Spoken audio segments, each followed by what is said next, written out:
नंदियाल में पीएम विकास के तहत नौजवानों के लिए स्किल ट्रेनिंग सेंटर का इफ्तिताह।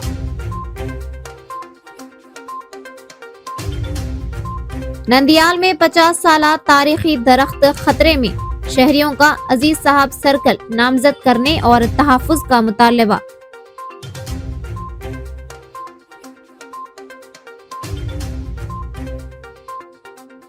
रायलसीमा लिफ्ट इरिगेशन मामले पर कौंसिल में हुकूमत से सख्त सवालात। रमजान मुबारक के मौके पर नंदियाल में A1 हलीम सेंटर आवाम की तवज्जो का मरकज।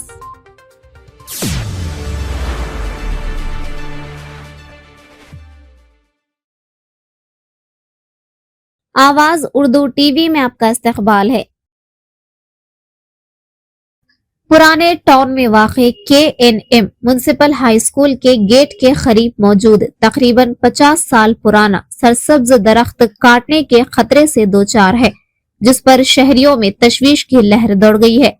यह दरख्त मरहूम उस्ताद S अब्दुल अजीज अल मारूफ अजीज टीचर साहब ने NCC कैडेट्स के जरिए लगवाया था और तब से ये मुकाम समाजी हम आहंगी, इत्तेहाद और खिदमत खल्क की अलामत बन चुका है। शहरियों का कहना है कि यह दरख्त सिर्फ एक पौधा नहीं बल्कि शहर की तारीख और उस्ताद शागिर्द के मुकद्दस रिश्ते की जिंदा यादगार है। मुकामी अफराद के मुताबिक तकरीबन 20 साल कबल म्युनिसिपल कॉम्प्लेक्स की तामीर के दौरान भी इस दरख्त को हटाने की कोशिश की गई थी। ताहम उस वक्त के वजीर मोहम्मद फारूक ने अपने उस्ताद के एहतराम में इमारत का नक्शा तब्दील करवा कर इसे महफूज रखा था। अजीज साहब आखिरी वक्त तक इसी दरख्त के नीचे बैठकर अवामी मसाइल सुनते और रहनुमाई फराहम करते रहे, जबकि शहर के अमायदीन और अवामी नुमाइंदे भी यही मुशावरत किया करते थे। शहरी हलकों का कहना है कि इस तारीखी पसे मंजर के पेश नजर दरख्त को नुकसान पहुंचाना शहर की रिवायत और इक़दार के मुनाफी होगा।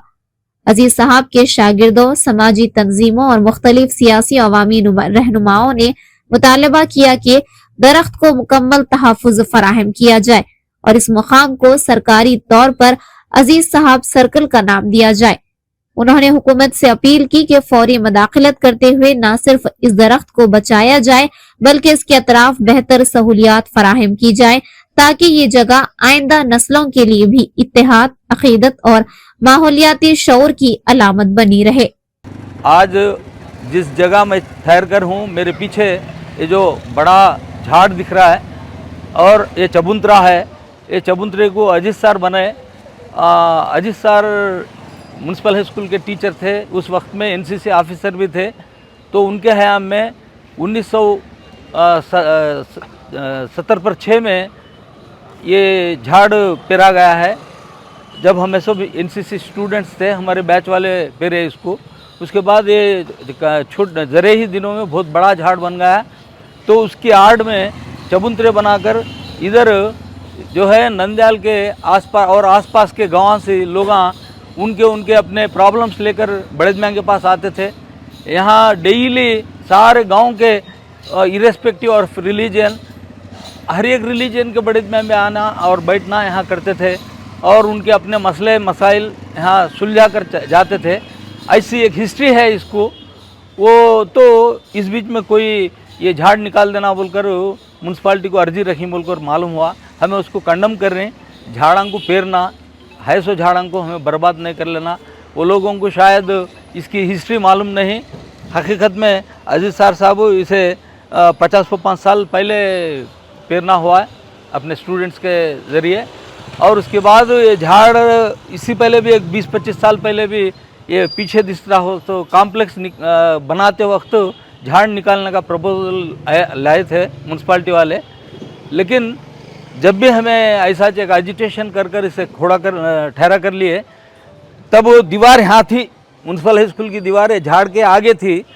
तो वो दीवार के साथ साथ इधर वो मूले में वहाँ एक उर्दू की लाइब्रेरी थी। वो उर्दू लाइब्रेरी को भी रिमूव करने वास्ते आए। तो वो आप दीवार निकाल दो, लाइब्रेरी निकाल दो, लेकिन यहाँ झाड़ निकालने को नहीं होता बोल को तब सब एजिटेशन करे। तो फारूक साहब भी इधर आए थे, मिनिस्टर साहब जब मिनिस्टर थे, उन्होंने म्यूनसिपल मिनिस्टर थे। तो उनको मेरे बाप उनके गुरु भी, उनके उस्ताद, उनको एक ही बात बोले, क्या करती कि तुम्हें मुझे मालूम नहीं फारूक साहब, ये झाड़ के की निकालने को नहीं होता बोले। तो उन्होंने जब का जब फैसला लेकर म्यूनसिपल इंजीनियर्स को ये झाड़ को बचाने वास्ते क्या कर सकती कि देखो बोले 10 फीट पीछे हटे तो झाड़ बसता सार बोले, उन्होंने वो वैसा करो बोल दिए। तो वहाँ का वहाँ फैसला हुआ, उन्होंने अपना प्लान बदला लेकर आज जो दिखता है 10 फीट पीछे जाकर ये बिल्डिंग बनाना हुआ। इस रकम से 25 साल पहले भी हमें झाड़ को बचा लें। నంద్యాల వాసులుగా మున్సిపల్ హై స్కూల్ సెంటర్ అంటే చాలా ప్రసిద్ధి చెందింది. గతంలో ఇక్కడ గుర్రాలకు లాలాలు వేస్తూ దీన్ని, అంటే గుర్రాలు ఎక్కువగా ఉండడం వల్ల దీన్ని గుర్రాలపేట అని కూడా పిలుచుకునేవాళ్ళం. సో ఈ స్కూల్లో చదివిన పిల్లలందరూ కూడా చాలామంది పిల్లలు చాలా ఉన్నతమైన పొజిషన్స్కి వెళ్ళిన పరిస్థితి కూడా మనం చూస్తున్నాం.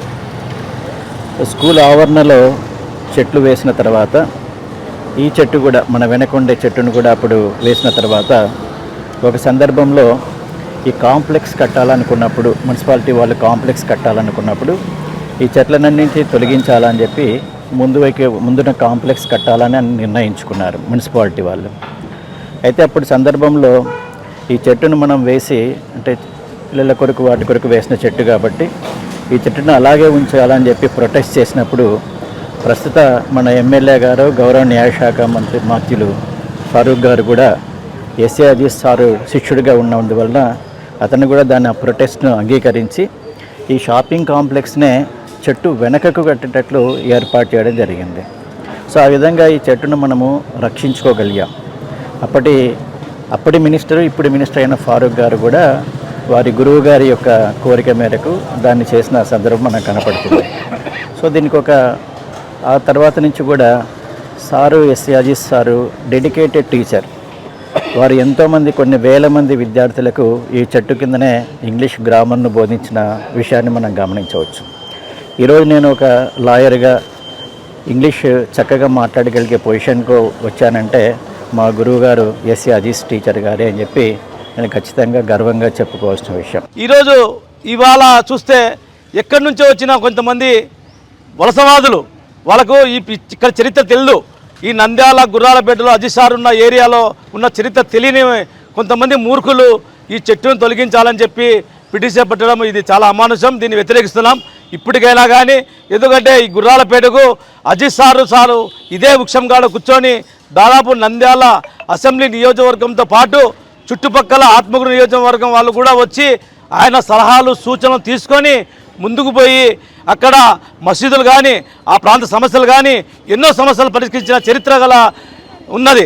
కానీ అటువంటి చరిత్ర గల ఉన్న ఇక్కడ ఆయన కూర్చున్న చోట ఇక్కడ ఇలాంటి ఈ చెట్టును తొలగించాలని చెప్పి మున్సిపల్ కమిషన్ పెట్టడం అనేది కూడా మేము వ్యతిరేకిస్తున్నాం. क्योंकि जहाँ पर हमें फॉरेन कंट्रीज में देखे तो बड़े बड़े झाड़ा रोडों को आड़ा आई तो भी वहाँ की गवर्नमेंट क्या करती है तो वो झाड़ा को नीचे से निकाल कर दूसरे जगह प्लांट करती है. क्यों का तो आज झाड़ा आने की वजह से जो हमारे को ऑक्सीजन मिलता है, इसी तरह और एनवायरनमेंट भी ठीक ठाक से रखता है. लेकिन आज हालात खासतौर पर हिंदुस्तान में और उसी तरह नंद्याल में देखें तो बहुत बड़े बड़े झाड़ा हैं उसको कट कर देती हैं. इसके वजह से पब्लिक को बहुत बड़ा नुकसान है और ख़ास तौर पर हमारे एनवायरनमेंट को बहुत बड़ा नुकसान है. इसलिए ये झाड़ किसी को आड़ा नहीं है, क्या रोड के बीच में नहीं है और यहाँ पर क्या भी एक बड़ा हाईवे आने वाला भी क्या भी नहीं है. यहाँ पर रोड जितना है बड़ा रोड है, यहाँ पर किसी को भी ट्रैफिक डिस्टर्बेंस नहीं, कुछ भी नहीं है. एक मूल्य का ऐसे बहुत बड़े पुराने झाड़ को कट करना बोलकर एक डिमांड आना बहुत एक अफसोस की चीज़ है. इसको हम सब नंद्याल के पूरी कम्युनिटी, नंद्याल के पूरे लोग भी इसका हम लोग अपोजिट करते हैं. ఈ స్కూల్లో 6th to 10th క్లాస్ వరకు చదువుకోవడం జరిగింది. అజీజ్ సార్ ఇంగ్లీష్ ఆఫీసర్గా పనిచేయడం జరిగింది. మాకు క్లాస్ కూడా వచ్చేవాడు, ఇంగ్లీష్ సబ్జెక్ట్ బోధించేవాడు. మంచి ఎక్సలెంట్ టీచర్. మా పిల్లలు కూడా ఆయన దగ్గర చదువుకున్నారు. అభిలేష్ గారు చెప్పినట్టుగా, మితాలు చెప్పినట్టుగా ఈ సర్కిల్కు పేరు కూడా మార్చితే బాగుంటుంది. అజీజ్ సార్ని పేరు పెట్టితే బాగుంటుంది. అట్లాగే కాదర్బాద్ నరసింహారావు వారి పేరు కూడా వచ్చేటట్టు ఏదైనా ప్లాన్ చేస్తే బాగుంటుంది. क्या अब ये सर्किल आ जाएगा गुर्रालपेटा वो है, लेकिन वो नाम नहीं है. हमें म्यूनसिपल ऑफिसर वाले से गुजारिश करते हैं कि इसे टीचर अजीज साहब सर्किल के नाम, नया नाम देके सबको भी खुश करने की कोशिश करें. और इसमें जो भी है हमारे सबको मिला लेकर चलती ही है. हमें क्या किसके ऊपर हमें क्या ये नहीं है. ये हमें वेलफेयर पार्टी की तरफ से भी डिमांड करती हैं, यहाँ के पूरे पब्लिक की तरफ से डिमांड करती हैं जो आदमी पिटीशन रखा है उसे कैंसिल करने की कोशिश करे जल्दी से जल्दी। ये सर्किल को टीचर अजीज सर के नाम के सर्किल रखने की कोशिश करे।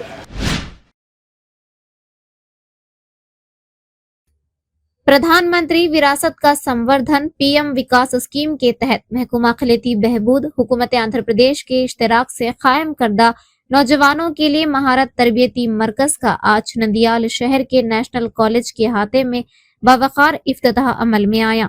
इस तरबियती मरकज का इफ्तिताह रियासती वजीर बराए अखिलती बहबूद NMD फारूक ने अंजाम दिया। इस मौके पर वजीर मौसूफ ने खिताब करते हुए कहा कि पीएम विकास स्कीम के जरिए अखिलती नौजवानों को मियारी हुनरमंदाना तरबियत फराहम करके इनके लिए रोजगार के बेहतर मौके पैदा करना हुकूमत का बुनियादी मकसद है। उन्होंने नौजवानों पर जोर दिया कि वो अपनी सलाहियतों को निखार कर खुद रोजगार की सिमत पेश कदमी करें और समाज की तरक्की में अपना किरदार अदा करें। इस तकरीब में बड़ी तादाद में तलबा और तालिबात ने शिरकत की और तरबियती प्रोग्राम में गहरी दिलचस्पी जाहिर की। मुंतजिमीन ने बताया कि हुनरमंदी की तरक्की के जरिए नौजवान मुस्तकबिल में बेहतर मुलाजिमत और कारोबारी मौके हासिल कर सकते हैं, जिससे इनकी माशी खुद कफालत को फरोग मिलेगा।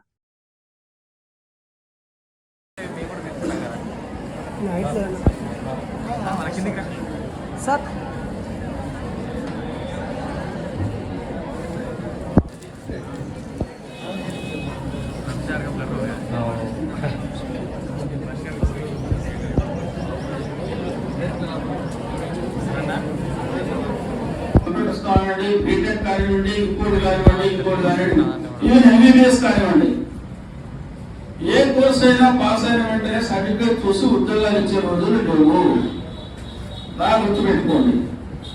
అంతేకాదు ఇంకొక విషయాన్ని కూడా బాగా గుర్తు తెచ్చుకోవాలి, యువత ఈ రోజుల్లో ఉద్యోగాలు ప్రభుత్వ రంగంలో లేవు।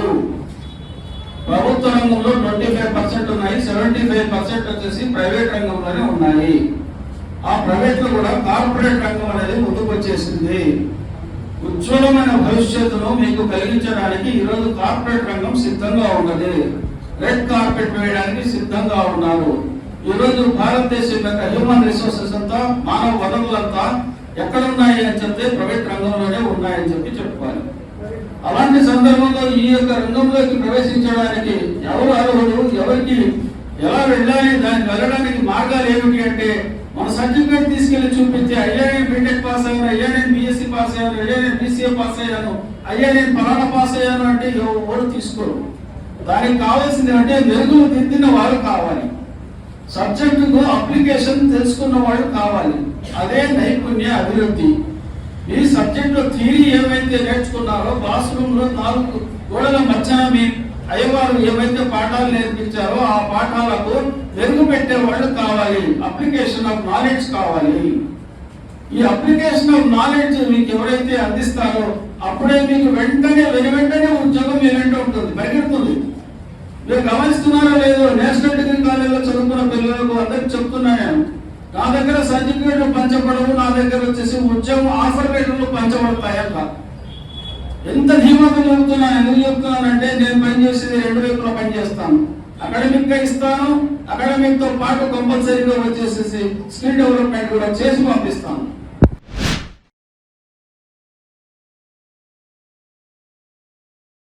रायलसीमा लिफ्ट इरिगेशन प्रोजेक्ट के मसले पर कानून साज कौंसिल के इजलास में YSR कांग्रेस पार्टी के MLCs ने हुकूमत के रवैये पर सख्त तनकीद की। YSR CP MLC साख बादशाह ने बहस के दौरान मुतालबा किया कि हुकूमत रायलसीमा लिफ्ट इरिगेशन प्रोजेक्ट की तकमील के बारे में वाज़े यकीन दहानी करे। उन्होंने सवाल उठाया कि रायलसीमा लिफ्ट इरिगेशन कब मुकम्मल होगा। उन्होंने इल्जाम लगाया कि वजीर आपाशी की जानिब से गैर वाज़े और मुतजाद जवाब दिए गए।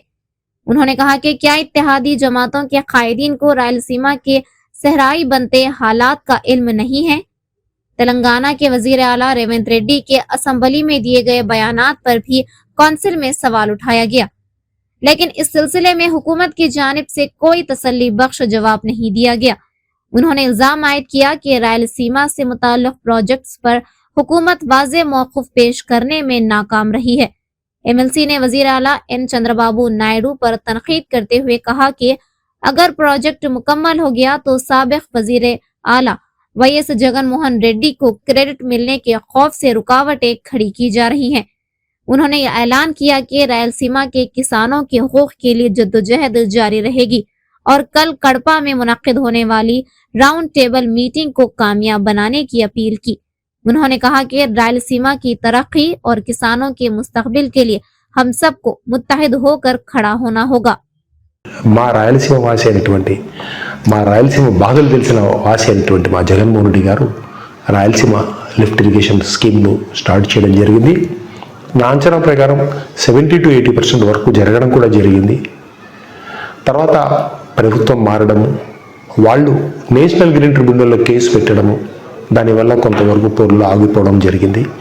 ఈ ప్రభుత్వం వచ్చిన తర్వాత దాన్ని అప్పర్గా చేసుకోవాల్సింది పోయి ఆ కేసుల కోసం పోరాడి ఆ వర్క్ కంప్లీట్ చేయాల్సింది పోయి దాన్ని ఆపేయడం జరిగింది. మేము మండల్లో క్లియర్గా రేవంత్ రెడ్డి తెలంగాణ అసెంబ్లీ సాక్షిగా నేను 4 వాల్స్ కింద మాట్లాడి చంద్రబాబు నాయుడుతో రాయలసీమ లిఫ్ట్ ఇరిగేషన్ పనులు ఆపించాను, కావాలంటే ఒక నిజ నిర్ధారణ కమిటీ వేసుకొని మీరు పోయి చూడండి అని చెప్పడం జరిగింది.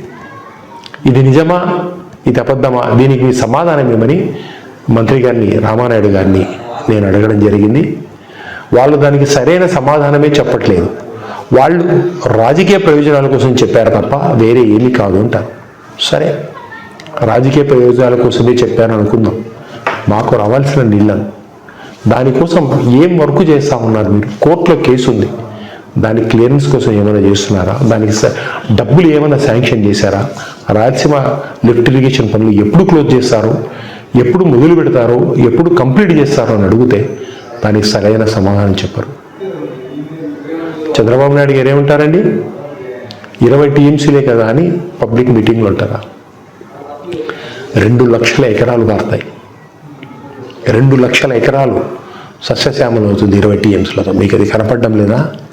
మేము రాయలసీమ వాసులము చుక్క చుక్కకు ఇబ్బంది పడే పరిస్థితి. ఆంధ్ర రాష్ట్రం అంతా చూస్తుంది. అనంతపురం కరువు టైంలో మా పళ్ళ తోటలు నిలబెట్టుకోవడం కోసం అని చెప్పేసి ట్యాంకర్లతో తీసుకొని పోయి ఎంత కష్టపడి వేసుకుంటూ ఉంటాం, మేము బతికించుకుంటాం చెట్లు.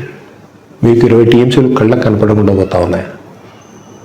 వలసలు పోతాం, ఊళ్ళు ఖాళీ చేస్తూ ఉన్నాం, ఆత్మహత్యలు చేసుకుంటా ఉన్నాం నీళ్లు లేక. మీరు ప్రాణప్రదాయిగా ఉన్నటువంటి రాయలసీమ లిఫ్ట్ ఇరిగేషన్ కంప్లీట్ చేయాల్సింది పోయి ఏదేదో మాట్లాడతారు. కంప్లీట్ చేస్తామని చెప్పండి. మీరు పర్మిషన్ లేకుండా తీసుకున్నారు వైఎస్ గవర్నమెంట్, వైఎస్ఆర్సీపీ గవర్నమెంట్ అని చెప్తారు. ఎస్, పెనాల్టీ వేశారు, పెనాల్టీ కూడా కడతాం, దాని పర్మిషన్ కోసం పోరాడతాం, కంప్లీట్ చేస్తాం. మీ లెక్క రాయలసీమ ద్రోహిగా మేము ఎప్పుడు నిలబడం.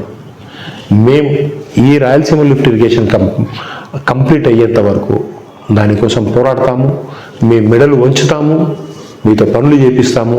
మీరు చేయని పక్షంలో రాబోయేది మా జగన్ ప్రభుత్వము. మేము ఖచ్చితంగా దాన్ని కంప్లీట్ చేస్తాము. అందులో భాగంగానే రేపు 1వ తేదీ కడపలో అందరు నాయకులతో, సజ్జల రామకృష్ణారెడ్డి గారు, పెద్దిరెడ్డి రామచంద్రారెడ్డి గారు, అందరి నాయకులతో కలిసి అక్కడ రౌండ్ టేబుల్ సమావేశాన్ని ఏర్పాటు చేస్తున్నాము. మా కార్యాచరణ తెలుపుతాము.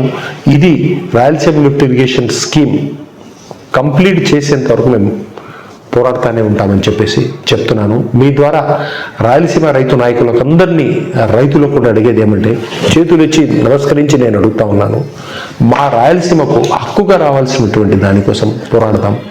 రాజకీయాలను వదిలేసి మా రాయలసీమ సస్యదానం చేసుకునే రకానికి మనం మీరందరూ కలిసి రావాలని చెప్పేసి మీ ద్వారా విన్నవించుకుంటా ఉన్నాను. నమస్కారం.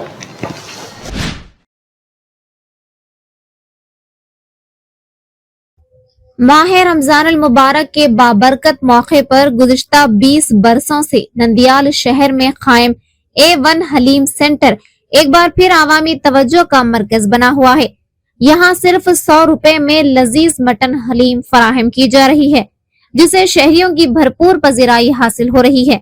मुंतजिमीन के मुताबिक रोजाना ताज़ा अज्जा और खुसूसी खुफिया मसालों के साथ तैयार की जाने वाली हलीम के मुनफरिद जायके को नंदियाल के अवाम बेहद पसंद कर रहे हैं। इनका कहना है कि कम कीमत में मियारी और बेहतरीन जायका फराहम करना ही इनका बुनियादी मकसद है। जिसकी वजह से हर साल रमजान के दौरान बड़ी तादाद में लोग यहाँ का रुख करते हैं।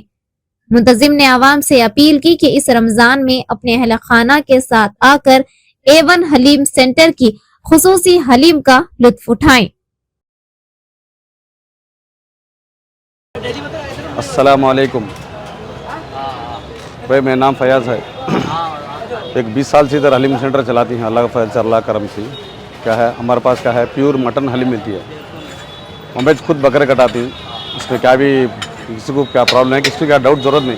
प्योर बकरे कटाती, प्योर हम खुद में हलीम बनाती। कोई हैदराबाद से मास्टरा उनसे मास्टरा ला के पैसे बल्ला बल्ला देखो नहीं करते। उसके बाद से क्या है, मैं मटन हलीम सब्जी ने खाना बोल को 100 रुपये को दे दी है। प्योर मटन हलीम, चिकन के बदले में मटन दे दी। अब बाहर गया तुम्हारा चिकन हलीम मिलता है 100 रुपये को, लेकिन हमें 100 रुपये में मटन हलीम दे दी। उसका क्या पे पूरे हमारे नंदाल के शहर के आसपास खेड़े वाले सब जने में आगो हलीम टेस्ट करने वास्ते, मैं सब जने खाने वास्ते मेरी जब प्रेसिंग भाई सब जने आ जाओ भाई हलीम खाने वास्ते इंशाल्लाह। भाई हलीम बहुत अच्छे हैं यहाँ माशाल्लाह। क्या इंडिया कॉम्प्लेक्स में चिकन कबाब क्या सब जने आगो खा लो, बहुत मज़ा आया। हलीम नंदाल में भी मिलते हैं, करोल में मिलते हैं से हलीम। कब से खा देंगे? कब से हाँ रख से खा दें। ना पेर चांद बादशाह A1 kebab haleem A1 haleem mutton haleem తిన్నాను. A1గా ఉంది, ఒకటి తింటే 2 తినాలనిపిస్తుంది. చాలా అద్భుతంగా ఉంది హలీము. అందరూ సంవత్సరానికి ఒకసారి అందరూ తింటే చాలా బాగుంటుంది, ఆరోగ్యానికి మంచిది హలీము. हलीम सुपर है भाई, अल्लाह फजल से। हमारे फैज़ भाई नजीब 15 साल से रखते हैं, सब आगो टेस्ट करो भाई, अल्लाह फजल से ज़बरदस्त है हलीम। A1 कबाब सेंटर नजीब 20 साल से रखे हैं, अल्लाह फजल से हलीम सब आगो टेस्ट करो भाई, रमज़ान का महीना। मजीद इसी तरह की खबरों को जानने के लिए आप देखते रहिए आवाज़ उर्दू TV।